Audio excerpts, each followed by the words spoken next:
يا أيها الذين آمنوا صلوا عليه وسلموا تسليما اللهم صل على محمد وعلى آله وأصحابه وأولاده وأزواجه وذرياته وأهل بيته وأصحابه وأنصاره وأشيائه ومحبه وأمته وعلينا معهم أجمعين يا أرحم الراحمين۔ اللہ تبارک و تعالیٰ کا لاکھوں کروڑوں احسان ہے کہ آج ہم مسجد میں حاضر ہو پائے ہیں۔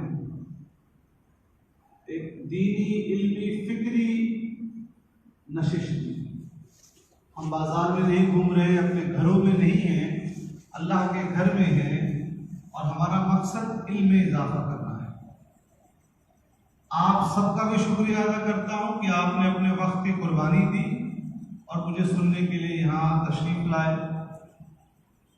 مسجد کمیٹی ممبر، مینجمنٹ، پیش امام صاحب اور تمام اراکین کا بھی شکریہ ادا کرتا ہوں کہ انہوں نے مجھے یہاں حاضر ہو کر آپ کی خدمت میں کچھ عرض کرنے کا موقع دیا۔ آج جس عنوان پہ ہم گفتگو کرنا چاہتے ہیں، فتنہ اور اس کے متعلق ہم کو کیا تدابیر اختیار کرنی ہے، دور حاضر کے فتنے اور اس کے متعلق ہم کو کیا تدابیر، ٹیکٹکس اب اختیار کرنی ہے۔ لفظ فتنہ عربی لفظ ہے۔ جامع ترمذی کی حدیث میں اللہ کے رسول صلی اللہ علیہ وآلہ وسلم نے فرمایا، ہر امت کے لیے ایک فتنہ ہوتا ہے اور میری امت کے لیے فتنہ مال ہے، پیسہ۔ یہ تو ایک مجموعی طور پر اس امت کی بات کر دی۔ جس طرح اس امت کے لیے خاص صفت ہے تعمیرون بالمعروف وتنہون عن المنکر، کہ لوگوں کو اچھائی کی طرف بلانا اور برائی سے روکنا، یہ بھی اس امت کی خاص صفت ہے۔ تفسیر میں آیا کہ جب یہ امت اس کام کو کرنا چھوڑ دے گی تب اس پہ عذاب آئے گا۔ اور طبرانی کی حدیث میں ہے کہ اگر کسی علاقے میں، محلے میں، قوم میں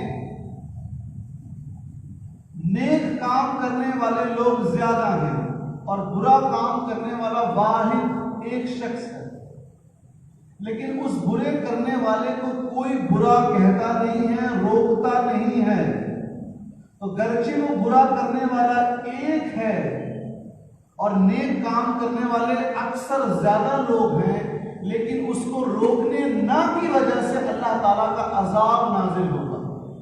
امام طبرانی نے حسن سند سے اس کو نقل فرمایا ہے۔ تو ہم مال کے فتنے کے بارے میں بات نہیں کریں گے ڈیٹیل میں، لیکن اس کے اثرات پہ گفتگو کرنا چاہتے ہیں کہ اس دنیا کی محبت اتنی زیادہ ہے کہ ہم کو لگتا ہے کہ اگر ہم نے اپنے بچوں کو انگلش میڈیم تعلیم نہیں دی تو ہمارا بچہ کامیاب ہی نہیں ہو سکتا ہے۔ اسلام مخالف نہیں ہے، انگلش، فرینچ، جرمن سب کو سکھائیے آپ، لیکن کیا وہ علم دینے کے ساتھ یا اس کے عوض میں ہم جو کمپرومائز کرتے ہیں وہ دینی تعلیم کو کرتے ہیں؟ اپنے بچے کو کیوں ہم کو لگتا ہے کہ معاذ اللہ دینی تعلیم اگر ہم اپنے بچوں کو دیں گے تو اس کو اس سے کیا فائدہ ہوگا؟ نوکری نہیں ملے گی، جبکہ اگر انگریزی تعلیم دیں گے تو اس کو کیا ملے گی؟ نوکری، یعنی پیسہ۔ تو یہ جو مال کی دولت اور محبت ہے، یہ ایک دوسری حدیث شریف میں بھی اللہ کے رسول صلی اللہ علیہ وآلہ وسلم نے اشارہ فرمایا، جس کو امام بخاری نے اپنی صحیح میں نقل فرمایا ہے، اور میں اس کو بارہا بیان کرتا ہوں اس حدیث شریف کو۔ حضور علیہ السلام نے فرمایا، قیامت کی نشانیوں میں یا عنقریب یا قیامت کے قریب ایک ایسا وقت آئے گا جب مسلمانوں کے وسائل، ریسورسز، تیل کا کنواں، گیس کا کنواں، کوئلے کا اور وغیرہ، اس کو آپ کے یہاں بیلاری میں جو مائنز ہیں، these are all resources، وسائل، مسلمانوں کے ریسورسز، وسائل، نان مسلم، غیر مسلم، اسلام کے دشمن آپس میں یوں بانٹیں گے جیسے تم دسترخوان پر کھانا بانٹتے ہو. بخاری کی حدیث ہے. تو ہم دسترخوان پہ کیسے کھانا بانٹتے ہیں؟ کچھ اچھی بوٹی آ گئی تو حضرت آپ لیجیے، حضرت آپ لیجیے. صحابہ کرام نے عرض کیا یا رسول اللہ صلی اللہ علیہ وآلہ وسلم ہماری یہ حالت کیوں ہو جائے گی؟ مسلمان اتنے کمزور کیوں ہو جائے گی؟ اور کیجئے، عراق جنگ ہوئی، عراق میں جو آئل ویلز اور گیس کے ویلز تھے وہ فرینچ، امریکن اور جرمن فورسز نے آپس میں بانٹ دیے. سیریا میں ہوا، لیبیا میں غدافی کو ہٹایا گیا. Go and investigate, you will find out that all the oil wells and gases have been distributed among these capitalist countries. حضور علیہ السلام نے 1400 سال پہلے فرما دیا.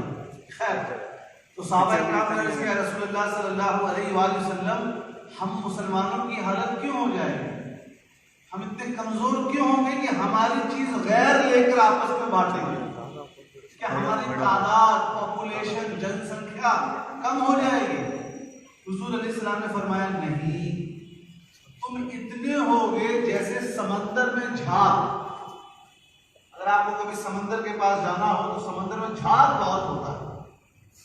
تو حضور علیہ السلام نے کیا تشبیہ دی، انگلش میں سملی کہتے ہیں، کیا تشبیہ دی. جھاگ کو اگر آپ دیکھیں گے وہ ہوتا تو بہت ہے لیکن اس کی کوئی طاقت نہیں ہوتی. ہوا آتی ہے اڑا کے لے جاتی ہے، پانی آتا ہے اڑا کے لے جاتا ہے. آج مسلمانوں کی یہی حالت ہے. 51 کنٹریز، 51 ملک اللہ تعالیٰ نے دولت دی ہے، دی نا، تیل دیا ہے، گیس دیا ہے. جغرافیکل لوکیشن اگر geopolitics point of view سے دیکھیں تو جو جغرافیکل لوکیشن ہے ہارٹ آف دا گلوب ہے، وہ سب کچھ اللہ تعالیٰ نے دیا ہے. اس کے باوجود ہماری کوئی عزت نہیں ہے. یونائٹڈ نیشنز کے ہم فلسطین کے فیور میں ایک ریزولوشن پاس نہیں کروا پاتے ہیں.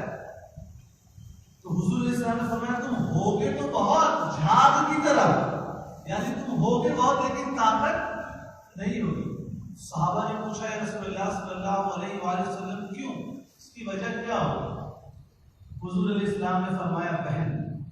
صحابہ نے اس کا مطلب کیا ہے؟ فرمایا یعنی دنیا کی محبت اور موت کا خوف، موت سے نفرت. یہ دنیا کی محبت ہمارے دل میں بس گئی ہے، ہم مانے نہ مانے، اور سب کو اپنا محاسبہ کرنا ہے. اٹس اے جنرل فتنہ آف دا امہ. موضوع وہ نہیں ہے لیکن ہم کو دیکھنا ہے کہ ہم دنیا کے، اسلام دنیا کمانے کو منع نہیں کرتا ہے. ہم دعا مانگتے ہیں ہر نماز کے بعد، ربنا آتنا فی الدنیا حسنۃ وفی الآخرہ. اللہ آپ کو اس دنیا کی کامیابی، اچھائی، سکسس دے.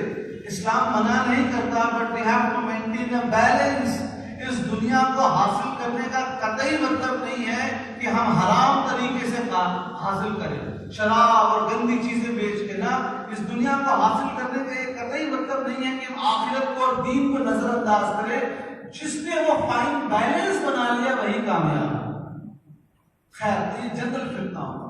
لیکن ہمارا جو آج کا ٹاپک ہے دور حاضر کے فتنے، کنٹمپرری فتنہ. امام ابن ابی شیبہ اپنی مصنف میں سیدنا حذیفہ رضی اللہ عنہ کا قول نقل فرماتے ہیں فتنے کا ایک ایسا وقت آئے گا، زمانہ آئے گا جب لوگ سچے اور جھوٹے میں، سچ میں اور جھوٹوں میں فرق کرنا نہیں کر پائیں گے. ایسا فتنے کا دور آئے گا، 1400 سال پہلے فرمایا کہ لوگ سچ میں اور جھوٹ میں، سچوں میں اور جھوٹوں میں لوگ فرق نہیں کر پائیں. اس حدیث شریف کو نقل کی ذہن میں رکھیں. امام احمد نے اپنی مسند میں نقل فرمایا، جس کو میں نے آج دوپہر میں خواتین کے جلسے میں بھی بیان کیا اس حدیث شریف کو. اللہ کے رسول صلی اللہ علیہ وآلہ وسلم نے فرمایا کہ قیامت کے نزدیک جب فتنہ آئے گا تو مسلمان کا قتل کریں گے. صحابہ اکرام نے پوچھا یا رسول اللہ صلی اللہ علیہ وآلہ وسلم کیا کتاب اللہ، یعنی قرآن ان کے بیچ میں ہوگا، قرآن شریف، اور اس کے باوجود وہ لوگ یہ کام کریں گے؟ رسول علیہ السلام نے فرمایا ہاں،